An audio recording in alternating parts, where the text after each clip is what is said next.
Thank you very much for coming on a Saturday morning to Hyderabad if you're coming from outside Hyderabad, and to Western if you're from Hyderabad. First I'd like to thank the faculty who have taken time out of their busy schedule to come and join us here. When we started planning this program almost 4 months ago, everybody was asking us, why are you saying preparing the complex recipient? Why didn't you start with preparing the standard recipient first? But then the answer is that there's no more standard recipient.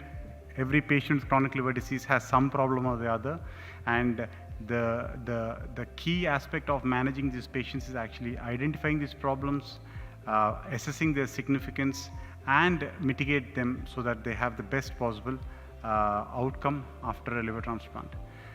More and more we are seeing sicker patients, more complicated patients, patients that maybe even a few years ago we would not consider as transplantable. In the UK, they have terms like not fit for a haircut, I wouldn't touch him with a barge pole, for this kind of sick patients. But actually, these are the kind of patients that we are now routinely seeing, and these are the patients actually we are, I must say, we are doing a pretty good job in getting them through, getting them ready for a transplant, and actually getting them better to go on to have a good life.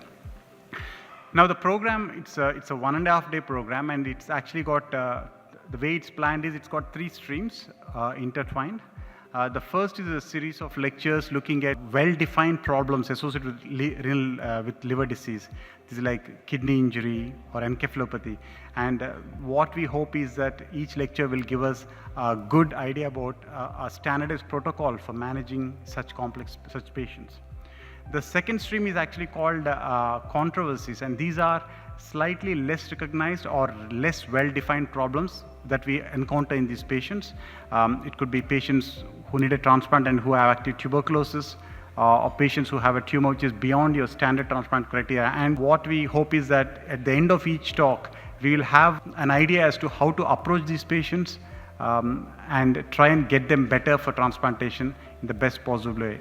Another important goal, I hope, is each of these lectures will help us in identifying future research goals, because these are all still problems which still need a clear solution. None of them have level 1 evidence, like we like to say in medicine, and there's a lot of work that needs to be done in these areas, and I hope that these lectures will stimulate discussion and research in these areas. And I think the third, probably the most important, is case discussions. And the way these case discussions are planned, each of them is planned to actually highlight the points that have been learned in the lectures of that session. Now, these cases, most of them have been managed by our team over the last 1 year. There are a few cases which my colleagues from other centers have very kindly agreed to share with us. And the interesting thing about any patient is that every patient has a lot of aspects that we can discuss. You have a patient with ACLF needing an emergency ABO incompatible transplantation and has a colonic tumor. You can discuss any of these 3 things. And what we've done is we've tried to identify 3 or 4 key take-home points and then discuss that so that, again, it can generate discussion. I'll finish now. Again, thank you very much for coming, for the faculty, the delegates. I hope that we learn new things this weekend, learn new ideas, find new research ideas, and hopefully make new friends. Thank you.